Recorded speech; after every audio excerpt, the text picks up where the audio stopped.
Jaalaliif jaalalli waaqayyoo haala bakka jirtanitti isiniif haa baay'atu. Obboleeyyan koo amantaa birootaa taayyoyyaa ashamaa harka fuunee jirtuu nagaa keessanii nageenyi koo bakkuma jirtanitti isiniif haa baay'atu jechaa har'a immoo viidiyoo biraatiin walitti deebineetii jirra. Egaa viidiyoon har'a qabadhee dhufee wanta barnoota irraa argannuu fi nuti otoo maal goone maal gochuu qabna kan jedhu dagaa. Sooshaal miidiyaa kana keessattuu safara tiiktookii kana tiiktookii jechuun ofuma isaatuu safara maraataa safara qalbii namaa hatuu fi namoonni waan dubbatanii fi waan jedhan hin beeknedha jechuudha. Egaa anallee samoona kana waan baay'een ajaa'ibee fi akka shamarrummaa kiyyaatti wanta natti dhaga'amee fi uummanni illee dhaloonni boruu dhufu maalirraa barata jennee wanta yaaduu qabnu keessaa tokkodha jechuudha. Jalqaba irratti namni xiqqaa hin galateeffanne guddaa hin galateeffatu, namni nama hin galateeffanne waaqa uumaa isaatuyyuu hin galateeffatu jechuudha. Innis maalidha yoo jettan egaa akkuma darbee obboleettiin teenya Naasiraa Gursum tapha taphatte sanarratti tapha moo'uunis mo'atamuunis waanuma jiru jechuudha. Kuni tapha miti. Namni illee qormaata biddeena ittiin argatu biddeena boruu ittiin argatu irree gaafa waliin dorgomee gaafa kufu inni kan jireenya bara baraatiin kan ittiin jiraatu dhaloota boruurree kan waa hedduu irraa baratu innuyyuu ni jira jechuudha. Kun immoo tapha geemitiif jedhanii arraba hin taane fi jechoota hin taane maaliif waan barbaade hin taane waan namni namaa godheen wanti tokko xiqqaa qabaachuu hin qabu, tuffachuutii hin qaban. Yoo xiqqaa tuffatan guddaa hin argatan. Namni koo zeerorraa ka'eeti darajaa guddaa kan qaqqabu jechuudha. Egaa waanan ani ishee taazzabe keessaa waa hedduudha jechuudha Naasiraa kana jechuudha. Baay'ee tokko waan as xayyaa fi nama fuulduratti fudhatama hin qabnee fi ilmaan Oromoo ilaalcha addaatiin nama laaltedha jechuudha. Maaliif yoo jettanii ilmaan Oromoo gaa nuti geemidha jette geemiin immoo hiikadhuma geemii sanaatu hin beektu jechaadha. Hiikuma geemii sana geemiin maal akka ta'ee fi maalummaa geemii sanaatu hin beektu malee osoo keessa gadi buutee beekte ta'eeti uummata Oromoo gadi baatee hin arrabsitu tureyyuu jechuudha. Baay'een ishee taazzabe namni hanga humna isaatii hanga qabu otoo keessaa hin qabaatin taabillee godhee iskiriinii bilbila isaatii hanga cabutti kan ishee jala taa'ee xuxuquuf jechuudha. Jaalala Oromoon isheedhaaf qabudha jechuudha. Gaafa nama tokko moonu gaafa waan tokko hojjennu gaafa nama morkii deemnu yookiin nammoodha yookiin nammootama yoo mootamirree harka kara fuulduraatti immoo mootiin qaba jenneeti waan lama qabannee deemutii qabna jechuudha. Egaa Naasiraan balleessa guddaa balleessa cimaadha kan ishiin hojjette jechuudha. Maaliif yoo jettanii ishiin sunis osoo moote saba biraati akkuma nuti sabni keenya osoo isheen moote waan nuti gammannuuf sabni biraalleen akkasuma gammada jechuudha. Maaliif yoo jettan kuni tapha waan ta'eef moo'uunis mo'atamuunis waanuma jiru. Naasiraan immoo asirratti gadi baatee ajandaa godhattee uummata Oromoo marasaa maaliif arrabsiti? Sanaayyuu sadaqaa namni isheedhaaf kennuuf jedhee sadaqaa guyyaa tokkittiidhaaf jedhee uummata Oromoo maqaa Oromoo nyaatti jedhan. Geemii keessanii fi maqaan Oromoo kan dhaamu. Geemii keessanii fi maqaan Oromoo kan arrabsamu jechuudha. Maqaan Oromoo ko bakkuma xabaattis bakkuma hundumattis Oromoo jedhee hin arrabsamu. Maaliifidha ani maalidha jettee yaaddu waan mo'atamuu kiyyatti baay'ee gaddeetii jira. Garuu warri taabidha hanga kennaa guddaallee naa kennanitti guddaa galatoomaa Oromoo ko isinin jaalladha. Moo'uunis egaa mo'atamuunis waanuma jiru ulfaadha. Waan humna keessaniitiin na gargaartanii na cinaa dhaabbattanii kanaafuu waan hin dandeenyeef ulfaadha jechuu malamoo ilmaan Oromoo omaanaan goone gadalii galaatu jira. Ati isheen akkoo biyya guddatte keessa teesseti sana biyya guddatte biyya Awurooppaa keessa teesse giiftiin akkamitti naaf hin kennamne akkamitti ammooma akkamitti Oromoon akkasiin namoosisa jettee yaadda jechuudha. Kun yaada dogoggoraati giiftii koo. Yeroon ammati qabdu kanatti yeroo teessee taaftaabii fi giiftii naa kennaa jettee kadhattu osoo hin taane biyya guddatte keessa jirta. Lammaffaa humna qabda qaama guutuu qabda waan ta'eef uumaa keellee hin galateeffanne jechuudhaati. Saba amma kana si jala taa'ee miliyoona takka ni ta'a. Sabni amma sana si jala taa'ee taaf godhuu fi kan keessaa qabuuf illee kennuuf isaanumallee walumatti cafallaqxee maalidha? Ani Oromoo miti kan jettu. Akkuma yoo ati moote si gammachiisu namni sunis akkasuma mo'atamee gaafa sana gadda. Kanaafuu madaan nama tokko akkuma madaa ofitti ilaaluun barbaachisaadha jechuudha. Kanaafuu dogoggora guddaa qabdi. giiftii jedhamee kan guyyaa tokko namaa kennamu sadaqaadha jedhamee uummanni Oromoo gadi bahamee arrabsamuutiin qabu jechuudha. Ajandaan kun karasii karanaa arrab, karasii karanaa arrab. Oromoon ikkoo bakkuma hundatti waamamtu bakka tapha kanaatti miti. Yoo barbaaddan ikkoo namoonni baay'een kan kadhatan daandirra ta'anii kan kadhatan hedduu isaaniitu jira. Ijoolleen keenya shamarranii osoo mana madaamiti fagdu sa'aa 24 osoo dhaabbattee guyyaa boqonnaarree guyyaa irribarree dhabdeet isheedhaaf giiftii bittee kenniti jechuudha. Warra giiftaroota kan maaliif gowwaa taatu? Isin ikkoo namaaf miti kan jiraattan ofii keessaniif jiraattu. Namni gaafa har'a giiftaroota ta'anii achi gubbaata ta'anii nuu kennaa maalii ababaa maaliif hin ababaa tokkotti kenna? Maal akka ta'eef yeroo humna qabutti sa'aa 24 geemii kanarra taa'ee taamnaaf godhaa naaf kennaa giiftii jedha. Maal ani san qallabamoo? Waaqayyoon kan jaallatu warreen harka hin qabne miila hin qabne qaama hir'uu ta'an hedduu isaaniitu guutee jira daandirra. Isaaniif kennu wayya amma isaaniif kennu jechuudha.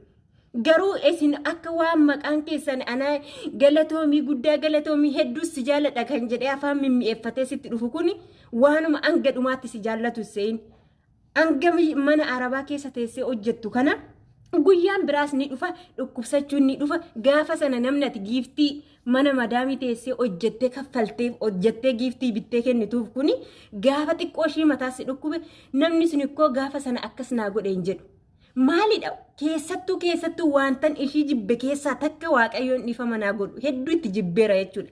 Arrabni ishee dubbiin afaan ishii keessaa ba'ullee nasiraan baqa kara fuulduraatti dhaloonni dhufu maallarraan baratu jedhe. Kinoo wal argitan asilii faana akkamitti akkana ta'e akkamitti naaf hojjechuu didde viidiyoo seenaa duraan wajjiniin dabarsanirree wanta waliif godhanirree har'a gaafa miidiyaa gubbaarratti fidamu giiftiidha jedhanii maal jechuudha. Kun ikkoo bushaa guddaadha. Namoonni ollaa keenya ta'an warreen afaan keenya hin dhageenye gaafa isaan miidiyaa kana gubbaa dhaga'anii silaa uummanni sabaan wal qoodee amantaadhaan wal qoodee gaafa sana sabni koo Oromoo barateera sabni biraasi. Warri soddolii keenya akkoo nu caala warreen afaan Oromoo baratan guutaniira. Nurraa barataniira waan ta'eef hundumtuu ishee namaara inni namaara jechuun hin jiru. Hundumtuu afaan barateera jechuudha. Gaafa isin teessanii wal arrabsitan, gaafa sadaqaadhaa jettanii maqaa wal balleessitanii kan duraan waliif gootan, kan duraan du'a wal oolchitan, kan wajjiniin nyaattan, kan wajjiniin dhugdan, waa hunda kan wajjiniin raawwattan, har'a giiftiin naafe viidiyoo naaf hin hojjenne jettanii gaafa gubbaa baatanii wal saaxiltan maal jedhama? Gaafa isaas hin dhagaano maal jedhamare? Afaan keenyan dhagaan hin jedhina. Uummanni baay'een isaanii saba keenya ta'uu baataniyyuu afaan baay'ee warreen dhagaan ni jiru. Kun sheemii guddaadha jechuudha. Kuni ta'uutii hin qabu. Yoo ati dhuguma Oromummaan kee sitti miidhage jechuudha. Afaan badaa hin haasayin. Oromoon afaan badaa safuuf duudhaa isaa beeka waan ta'eef dhalaan miidiyaa kana dhalaan tiiktookii kana tasumaayyuu jechuudha. Afaan isaanii isa afaan marzii jedhu jechuudha. Dhaloonni boru maal sirraa barata? Keessattuu gaafa isin achirraan nasiraan mu'amte jedhanii ganda taate dubbiini gaafa ishii mu'amtu ani waanan akkana ta'eef ani waanan arargee ta'eef maaliif achi jala kasii taa'ee tabii godheef kan giiftii kenneef uummata arargee qofaa uummata Oromoo maraati jechuudha. Garuu ati mu'amteera carraan kan kee waan hin taaneef carraan kashii waan hin taaneef mu'amteera. Kun immoo wanta akkasiin nama dhiphisee akkasiin wanta nama aarsituma uummata Oromoo gadi baatee arrabsitu tasumaayyuu hin jiru. Sanaa biyya guddatte keessa teessee amma asirraa taabinaa godhaa giiftiin maaliif naaf hin kennamne jettee afaan bantu deemi hojjedhu. Biyya guddatte keessa jirta. Hojii yoo dhabde mootummaa si gargaara. Yoo mootummaa si gargaaruu baate sa'aatii kanatti maal hojjette? Sa'aatii kootti dafqitee argattuudha.